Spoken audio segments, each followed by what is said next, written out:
All right, what's up everyone, and welcome to another episode of the Strength Classroom. I apologize, this video is going to be a little bit off. I had the audio, something went wrong with it, so I'm going to try my best to recreate it. And I'm going to do a hell of a job. Okay, so here is just some clips from my previous deadlift session just to fill the space while I introduce. Someone gave me the idea to make a podcast. This is basically just a dry run for it, just to see how my voice sounds without a camera and a different mic, you know, just like a more monotone kind of thing, and where you're only hearing my voice, not accompanied by a video. So today this video is just about how to deadlift. Now, it's not all the little intricate things of how to deadlift. It's just like literally the bare basics. It's everything you need to know as if this is the first time you are going to be deadlifting with a straight bar. Now, I understand that's kind of weird because I'm showing you sumo right now, but this, I think most people, when they think of a deadlift, they think of a conventional deadlift. So this is just how to deadlift for beginners, conventional style. So this video is gonna go through the setup, your feet width, your grip width, how to lock out, how to break it off the floor, and everywhere in between. You might see me showing some clips from a deficit, snatch grip, block pull, just to show that some of these cues are interchangeable with all sorts of conventional deadlift styles. So first things first, you have to have a good setup. If you don't have a good setup, no pun intended, but you're set up for failure. So the first thing I want you to do is imagine getting your feet into the position that you would be doing a box jump or a vertical jump from. So get under the barbell, imagine you're gonna jump up and touch the ceiling, and that should roughly be your feet position. Now do that for just a little while, and then you can experiment with it. You can go a little bit wider, a little bit narrower. Here, this is a lot wider. I'm just trying to illustrate the fact that depending on how you're built, it will affect how your foot position is. But just to start off, I would go into that vertical jump position and see if that works for you. Now, the next thing is the bar placement. Now, this is not up for debate. Most, if not all people need the bar to be over their midfoot. Any heavy or challenging weight for an individual will only pop off the floor if it is at midfoot.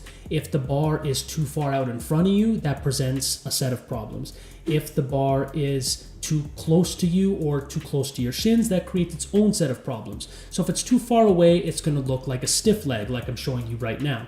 If it's too close to your heels, it's just going to end up pitching you forward, and that's a bunch of wasted energy. So you need the bar to be over your midfoot, whether it's snatch grip or conventional. Block pull might need to be a little bit closer, but that's a different topic for a different day. Now let's talk about hip height. Everyone has a different hip height, and this is going to depend on your anthropometry, which just means how your body is built.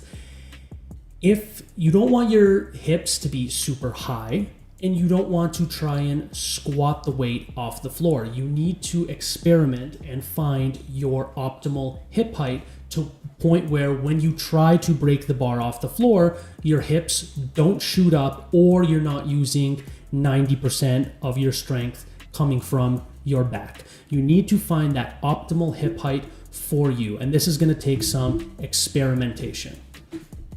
Then next would be your head position. And how to grip the bar.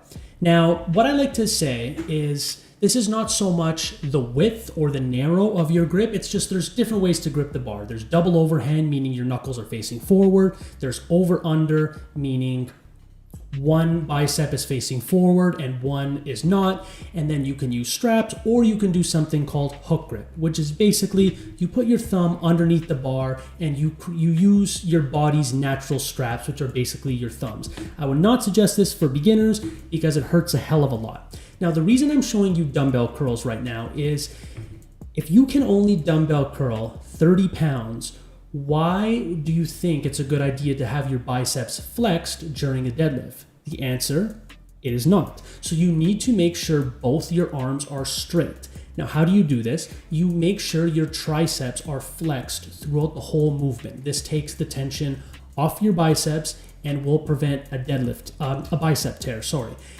I've never torn my bicep, and I don't want to because it doesn't sound fun. Now let's move on to your head position. Now this is very subjective.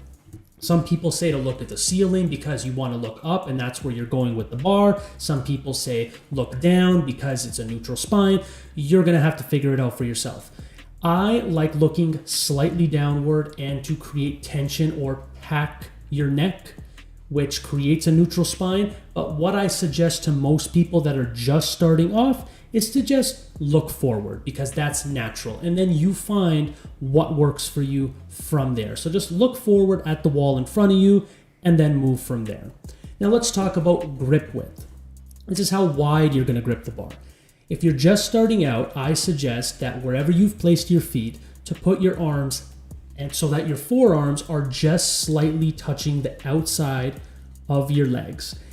Now, if your foot position is super narrow, you don't have to bring your hands in. This is where experimentation comes into play. Otherwise, you'd be gripping too narrow. There's some people that like having a really narrow stance and a wider grip,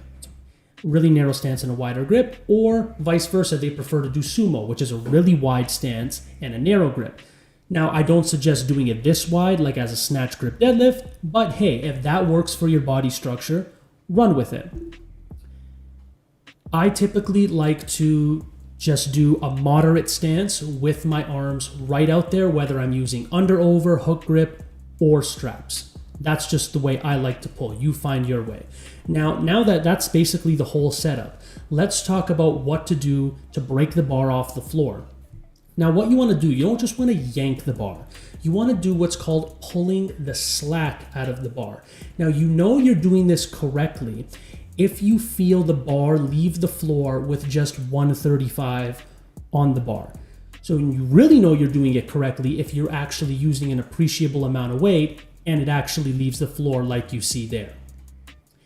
If you are not and just yanking the bar, it's going to then pull you forward out of position and it's just going to be wasted energy, like I said, when you get your hips really low. And then you want to use your lats to make sure you have tension. But I'm not just talking about using your lats like a barbell or a dumbbell row, because that shortens your arms and makes the pull a lot harder than it needs to be. What I'm talking about is getting your shoulder blades into your back pockets and creating tension in your thoracic spine and your upper back so that it does not round far forward. A good cue I like to use for this is to basically protect your armpits as if someone was trying to tickle you. I know it sounds silly, but sometimes the silly cues are the ones that stick into our head. Now, keeping your lats tight to your body, this allows the barbell to stay in a straight line and not allow it to drift forward. It stays over your midfoot. And this is where the most powerful position is going to be. Then once you've broke it off the floor, you want to start straightening out your knees while keeping a neutral spine. And then as you're passing knees, flex your glutes forward as you extend your back. Now, I understand that's a lot to take in, but contrary to popular belief, a deadlift is a pretty technical exercise. I know you might see on Instagram and YouTube some really advanced guys that just yank it off the floor and it comes up, but they're advanced for a reason. That will only get you so far. Then you have to constantly refine your technique and hit your weak points. And that is what I will talk about in part 2 of this video. And I'm showing you a couple sumo clips here. The reason I did not talk about sumo is because I don't feel like I have the experience in sumo to talk about it. So I don't want to talk about something that I don't feel confident in until I've gained more experience doing so. And I should say this before I end the video. Look how bad my lighting used to be. What I should say is I always start people off doing trap bar deadlifts. And the reason for this is so they can develop strength in their back and legs so that when they do go to barbell deadlifts, they only have to worry about coordination and technique. They don't have to worry about feeling weak and coordination and technique. So that's the only reason I like to do that. I feel like that's a solid plan going forward. So if you like this video, please click that like button. Subscribe to my channel if you haven't already. Share the videos with your friends if you think they're like as well. If you like these voiceover... Forgot my... Okay, let's do that again. If you like this video, please click that like button. Subscribe to my channel if you haven't already. leave a comment for me. I forgot my outro. You know what to do. Class is dismissed, mother.